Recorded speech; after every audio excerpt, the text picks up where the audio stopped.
안녕하세요. 이번 시간에는 연봉 안 오르는 개발자 특징에 대해서 11번째 시간입니다. 이게 언제까지 할지 모르겠는데 아무튼 생각난 대로 막 적어봤거든요. 근데 이제 피해의식 좀 많은 개발자들이 있어요. 이게 보면은 이제 일반적으로 봤을 때 다들 뭐 회사를 저주하는 게 있는데 별로 안 좋아요.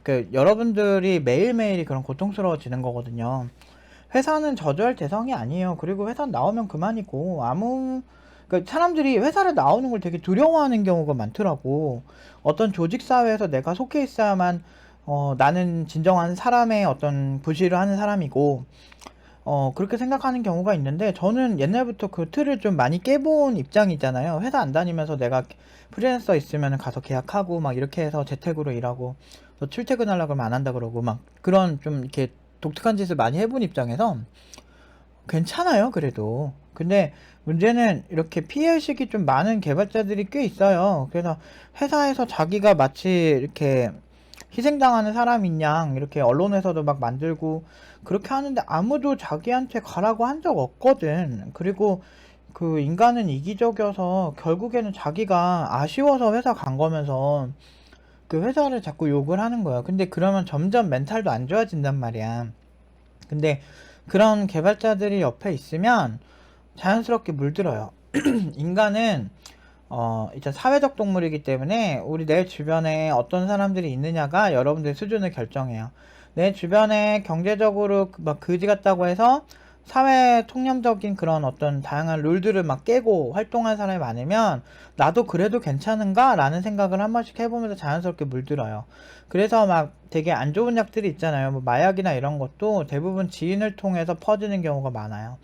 그냥 호기심에 한번 해보는 거지. 근데 거기서도 결국에는 이게 자기 주변에 어떤 사람을 두느냐가 자기의 어떤 좀 격을 만드는 거거든요.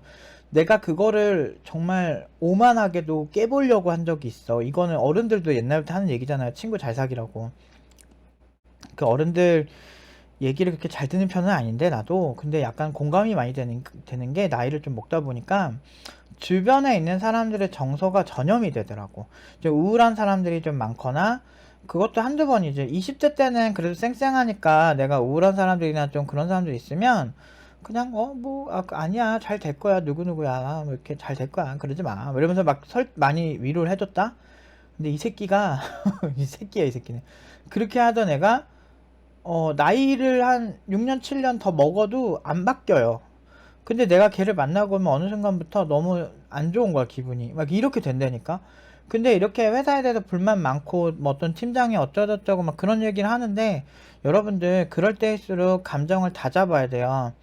그, 남을 욕하고, 막 이런 것까지 뭐 그냥 뭐 스트레스 푸는 성으로 막 그 정도까지 하는 거는 막 저도 별 문제는 없다고 생각하는데, 그걸 되게 진심으로 받아들이고, 진짜 회사는 진짜 사장은 쓰레기고 이런 마인드를 가지면 절대 회사에서 인정 못 받아요. 그 사람들도 그 사장을 하는 데까지 얼마나 많이 힘들었겠어. 어떤 사업 하나가 런칭이 되고 그게 시장에서 자리 잡는데 얼마나 그게 힘든데요. 그래서 스타트업 쪽에선 데스밸리라는 얘기가 있을 정도로 그 많은 창업가들이 얼마나 힘들게 일을 하고 있는데.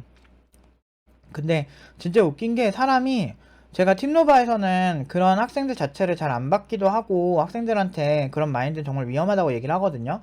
오히려 제가 항상 그러잖아. 지금 시대가 배짱이들을 많이 양성을 할 때 우리는 개미가 되자라고 하고 있거든요.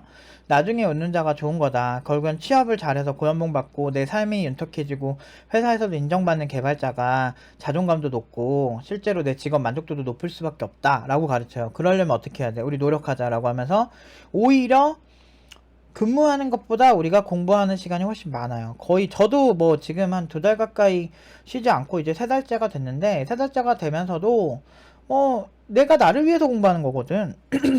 우리가 수능 때만 그렇게 빡세게 공부하지 말고 평소에 해봐요. 더 경쟁하기 쉬워요. 제가 지금까지 막 9년 정도 있으면서 팀노바 같은 결과가 나오는 그 교육기관을 본 적이 아직 없는데 이렇게 높은 연봉을 꾸준히 받을 수 있는 그 우리의 실력의 이유가 뭐냐면 결국에는 본질에 집중하고 노력을 꾸준히 하거든요. 물론 내가 실력이 좋은 거겠지. 근데 내가 그럼 노력을 안 했다? 아니야. 나 진짜 19년 동안 진짜 개빡세게 했어요. 그러니까 19년 차죠, 이제. 19년 동안 미친 듯이 했어요. 정말 내가 정말 지금도 내가 이 짬밥에 내가 이 경력에 지금 19년 차인데 내가 이 경력에 내가 그리고 그 10년 정도 더 공부했으니까 29년 정도 하는데 내가 근데도 개발 공부를 계속 해야 되는 이 아이터키가 존나 짜증나. 짜증나는데 그냥 나도 꿀이나 빨고 싶어. 레시피 같은 거 맛있는 맛집 레시피 하나 만들어서 그걸로 이제 계속 그걸로만 그 음식만 만들어도 막 잘 팔리는 이런 음식점 하고 싶다 느낌으로는. 근데 어쩌겠어. 내가 좋아서 선택한 거고 이거는 난 희생자가 아닌 거야. 근데 학생들도 그런 마인드다. 학생으로 훨씬 오래 공부할 때는 피해의식이 없어. 자기가 선택해서 하는 거고 자기가 돈 내고 하는 거라서 그런지 몰라도 그런 게 없다? 근데 웃긴 거는 돈을 내고 어떻게 보면 더 객관적으로 더 많은 희생을 치르는 거잖아. 학생으로 공부하는 게. 근데 그런 사람들은 오히려 이건 나에 대한 순전한 투자라고 생각을 하기 때문에 피해의식 같은 게 없어. 근데 그런 친구들 중에 내가 옛날 졸업생들 중에 그런 어떤 회사를 이제 간다든지 이렇게 가면서 갑자기 확 바뀌는 애들을 몇 명 봤어. 그러면서 좀 안타깝게 생각을 했죠. 물론 이제 내가 졸업생들한테 별 얘기 안 해요. 왜냐면 괜히 졸업생들한테 안 좋은 얘기해서 걔네 기세를 꺾고 싶진 않거든. 그래서 그러려니 하는데 이제 얘기를 듣다 보면은 저런 뉘앙스인 거야. 근데 회사에서 일하면서 갑자기 피해의식이 생긴다? 그거 너무 졸렬한 거 아닌가? 그리고 그 회사에서 정말 막 이 사람한테 직접적인 뭐 안 좋은 걸 하지 않는 이상 결국에는 업무를 할당하고 그거를 개발을 하는 건데 이게 되게 무서운 게 사람이 공부할 때 순수하게 공부를 하니까 되게 잘 돼요. 그리고 저도 중간에 회사에서 그런 피해의식을 갖기 전에 제가 가르치는 상황이면은 이거를 커팅을 해버리는데 저런 마인드 한둘 들다 보면은 노력 안 하게 돼요. 왜냐면 회사가 나쁜 놈인데 내가 그 사람들을 위해서 이렇게까지 할 필요가 있어? 라는 생각이 지배적이 되면서 안 되거든. 근데 그런 사람이 있으면 그 옆에 사람도 안 하길 바래요. 인간은 사회적 동물이기 때문에 내가 안 할 때 상대방이 하는 게 싫어. 그래서 자기가 어떤 뭐 똑같이 공부 안 하면 야 괜히 옆에 있는 친구한테 야 우리도 같이 시위를 해야 되니까 하지 말자 이런 식으로 끌어들이는 거야. 그래 그런 식이 되니까 위험한 거죠. 제가 합리적 노조가 있는지는 잘 모르겠지만 노조들을 그렇게 많이 좋아하는 편은 아니거든요. 물론 이제 처음에는 굉장히 처우 개선을 위해서 하기 때문에 초기의 노조들은 괜찮은 경우가 많은데 실제 결과로만 보면 노조들도 그런 피해의식에서 시작이 되는 거거든요. 그러니까 피해를 보는 걸 수도 있겠죠. 근데 그렇게 해서 하다 보면 결국엔 기종 노조까지 가는 거야. 내 자식까지 그냥 채용해달라고 불법까지 저질러서 실제로 법원에서 불법으로 판결이 났죠. 노조가 요구한 게. 그러니까 그 정도로 집단 이기주의까지 간다니까 사람들이. 그러니까 이게 받아주기 시작하면 한둘도 없는데 중요한 건 그 노조들 중에서 정상에 있거나 그 관리하는 사람들은 큰 돈을 벌어요. 그 사람들은 일도 별로 안 하고 회사에서 떵떵거리면서 살아요. 대기업에서 보면. 근데 중요한 거는 그 관리 말고 임원이 아닌 사람들은 고생만 디립도 하고 노조에서도 그렇게 좋은 평판도 못 받고 결국은 이용당하는 거거든. 근데 오히려 그럴 때 내가 노조를 설립하지 않아도 될 만큼 능력을 키운 사람들은 그 회사에서 임원으로 올라가고 있다고. 물론 노조 눈치 보면서 노조에게 이것저것 이렇게 해주지만 실제로 자기 회사를 발전시키고 엄청 이렇게 발전시키는 그런 사람들한테는 회사는 더 잘해줄 수밖에 없거든. 회사에서 내가 왜 있어야 되는지에 대해서 되게 명확하게 볼 필요가 있어요. 그러니까 일론 머스크가 막 또라이라고 막 사람들은 많이 그래요. 근데 뭐 비서를 고용했는데 10몇 년 동안 여기를 위해서 기여했는데 비서를 단칼에 잘라버렸다. 그 사람이 휴가를 갔다 왔더니 별로 쓸모가 없다는 걸 깨닫게 됐다. 그래서 잘랐다. 나 이거에 동의하거든. 근데 이 사람들은 그게 되게 몰상식하고 잘못됐다고 하는데 그렇게 만든 게 애플의 스티브 잡스도 똑같아요. 그렇게 만든 아름다운 예술품이 애플에서 나오는 제품들이라고.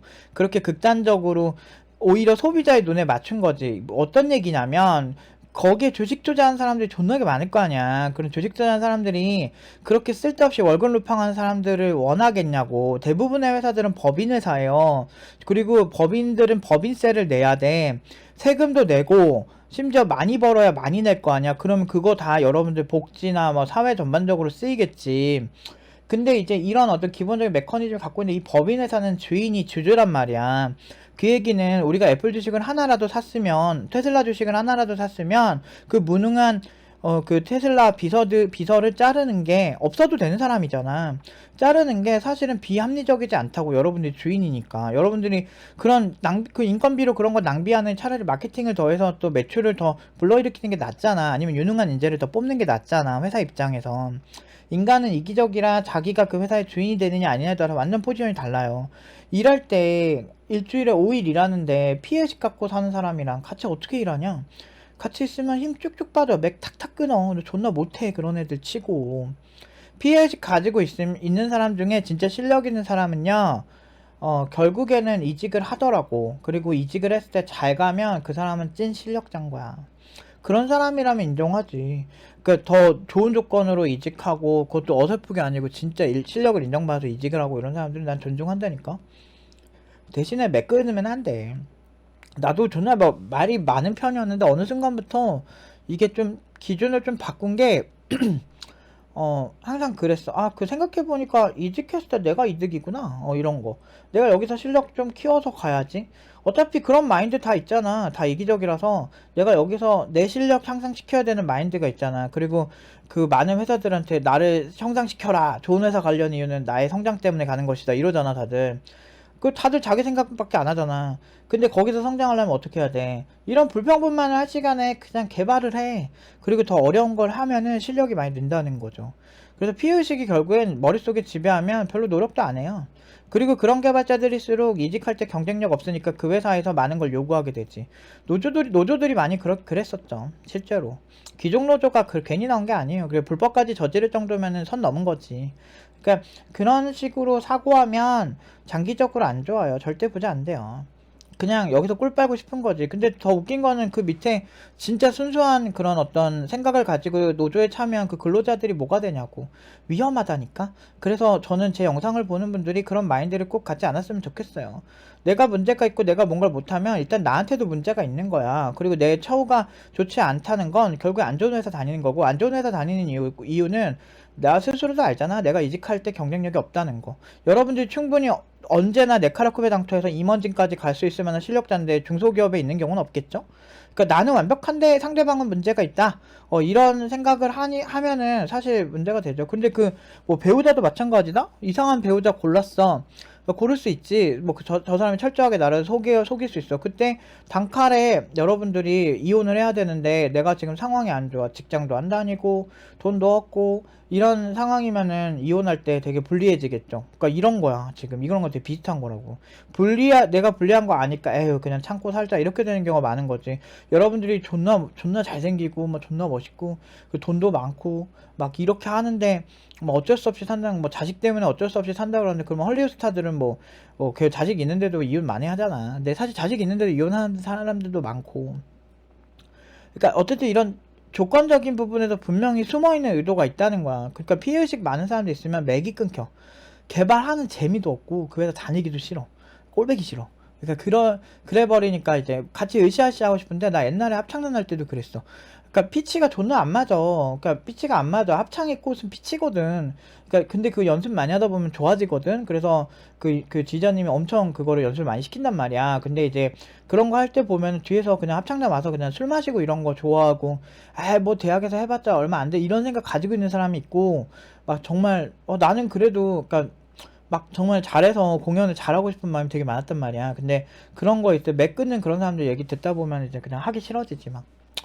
너무 재밌었는데 그때 학교 동아리 활동할 때. 그러니까 아마추어든 뭐든 그래도 최선을 다해서 해보는 게 더 좋은 거지. 그러니까 희망을 갖고 하는 사람과 맥 끊는 사람이 비율이 적절히 맞아야 돼. 그러니까 맥 끊는 사람이 적을수록 좋긴 하죠. 그런 결과 좋더라. 실제로 이렇게 옛날에 하버드에서 그 실험을 했었나? 어디 이렇게 논문을 봤었나 그랬는데 되게 우수 학생들 모아놓고 별로 우수하지 않은 학생들 모아놓은 다음에 팀플을 했는데 오히려 우수하지 않은 학생들이 이겼대. 어떤 프로젝트를 시켰는데. 근데 우수 학생들이 왜 졌냐면 주장들이 너무 강해서. 그러니까 이게 사람들이 모였을 때 시너지를 봐야 된다는 거지. 근데 이제 우수하지 않은 학생들은 되게 물론 이제 이거는 케바케겠지 솔직히 말해서. 그 우수한 학생들도 뭐 괜찮은 친구들끼리 이렇게 맥 끊는 애들 없이 그냥 괜찮은 애들 모아놓으면 다를 텐데 아마 맥 끊는 애들이 많았을 거라고 저는 생각하고 있어요. 피해의식 많고 맥 끊어서 사람들 분위기 딱딱 끊어버리고 이런 거 되게 위험하거든.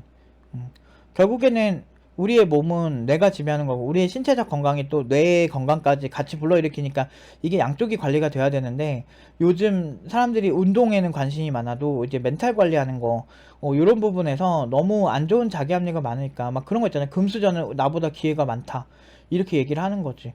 알아. 금수저들이 기회가 많겠지. 그렇다고 해서 당신한테 기회가 없는 건 아니거든. 그리고 기회가 없는 것도 아닌데, 문제는, 이거 불공평하지. 세상은 불공평해. 태어날 때부터 불공평해. 존나 잘생긴 애들은 존나 잘생기게 태어나. 그리고 금수저도 금수저일 수밖에 없고. 그래서, 자, 오케이, 인정해. 그래서 뭐 어떻게 할 건데? 뭐, 체게바라처럼 뭐 이렇게 세상을 뒤엎을 거야? 총 들고 싸울 거야? 그런 것도 아니고, 세상을 바꾸려면 정치를 할 거야? 그런 것도 아니잖아. 그럼 우리가 할 수 있는 최선은 뭐야? 내가 가진 선에서 최선의 선택을 하는 거지. 사람들은 금수저가 잘 되는 것보다 흙수저가 잘 되는 걸 더 원해요. 그리고 그런 사람들이 잘 됐을 때 금수저가 잘 된 것보다 훨씬 박수 쳐주고. 이게 오히려 사회적 평판으로는 더 공평한 거 아닌가? 그냥 그런 생각 많이 해. 그렇기 때문에 자부심 갖는 거고, 우리 집처럼 빨간 딱지 붙어서 집 다 뺏기고, 뺏긴 것도 아니지. 그냥 우리 엄마가 잘못한 거지. 내가 볼 때. 아무튼 이게 가족도 있을 그만했는데, 근데 그렇게 되고 뭐 자본주의 사회에서 뭐 그렇게 잘못 컨트롤을 한 거지. 카드 돌려먹게 하고 그러다 보면 빚 늘어나고 그러니까 경매 떨어지지. 그러니까 내가 봤을 때 우리 엄마도 잘못 있어. 근데 어떻겠어. 그렇게 해서 월세로 살다가 나름대로 열심히 해서 지금 내 위치까지 올라왔어. 실력으로 항상 승부했고, 그래서 나쁘지 않아. 악바리 같은 것도 있고, 내가 뭐 이렇게 지칠 때 확실히 잘 버티는 멘탈도 있고, 뭐 이런 게 왜 있겠어. 결국에는 내가 살아온 과정들 이런 것 때문에 있다고 생각해. 나는 재벌들도 1세대 재벌들은 진짜 존경할 게 많다고 생각하거든. 그 뭐 정주영 회장이라든지 이병철 회장이라든지 뭐 롯데가의 뭐 신격호 회장이라든지 그런 분들도 1세대는 욕 못해요. 우리나라 막 전쟁 터지고 막 엄청나게 힘든 시기에 그때 멘탈 잡고 지금까지 하드캐리한 사람들인데 욕 못해요, 초대 회장들은. 근데 그런 사람들은 확실히 존경을 받잖아. 지금 하는 사람들은 세습됐다라고 생각하지만 뭐 근데 지금 하는 사람들도 엄청 노력 많이 할 거예요. 재벌 그 경영 수업을 어렸을 때부터 계속 거기에 특화돼서 받았겠지. 근데 초대 회장들은 사실 우리보다 더 안 좋은 환경에서 그렇게 된 거잖아. 그렇기 때문에 나는 그 모든 걸 너무 안 좋게 보는 거는 너무 위험하다고 생각해. 그렇기 때문에 피해의식 많은 사람들은 습관이 돼버리고, 그 습관이 2달 이상 지속되면 그 사람의 스타일이 돼버린다는 거지. 그렇기 때문에 그런 마인드 가진 사람들 옆에 두면 진짜 안 좋아. 같이 막 밥 먹어도 이제 어렸을 때는 괜찮아 이렇게 존나 이해해줬는데, 지금은 저 새끼 다신 안 만나야지 이래버려. 이게 나이가 들수록 사람들이 고착화되고 그게 되게 오래 습관이 되거든? 그러면 그런 애들은 진짜 옆에 두면 장기적으로 진짜 안 좋아. 내가 그래서 나이 먹을수록 사람들을 확실히 확 구분하는 게 확실히 는 게 뭐냐면, 그렇게 했을 때 내 멘탈이 편해지는 게 되게 많거든. 그래서 좀 이게 나름 삶의 지혜가 생기는 것 같아요. 그러니까 경험에서 나오는 바이브 같은 거. 그래서 내가 학생들도 처음에 볼 때 좀 무례하다 싶으면 저는 그냥 좀 나가줬으면 좋겠다라고 해요. 한 번 좋게 얘기하고 두 번, 세 번 얘기한 다음에 내가 지금 이게 그러니까 선을 넘는 무례함이 있어요. 그 자세한 얘기는 안 할 거예요. 그 학생들 욕이 되니까. 근데 그런 무례함이 많으면 이제 그 제가 좋게 얘기해요. 근데 저 진짜 못하겠다고. 내가 너무 힘들다고. 그래서 좀 나가주시면 어떨까. 제가 남은 이렇게 수업 안 들은 부분은 다 환불해드리겠다. 나가줬으면 좋겠다고 얘기를 해요. 그러니까 좀 무례하면은 그래요. 그렇게까지 나의 존엄성까지 헤쳐가면서 그렇게 일하고 싶진 않다고 얘기를 합니다. 아무튼, 근데 진짜 피해자 프라임은 너무 위험해. 아무튼 피해의식 많은 개발자는 주변에 두시면 여러분들이 긍정적으로 성장하는데 큰 안 좋은 걸림돌이 됩니다. 요거 항상 기억해 두시고 손절할 사람은 확 손절을 해주시는 게 좋을 것 같습니다. 오늘 여기까지 하도록 하겠습니다.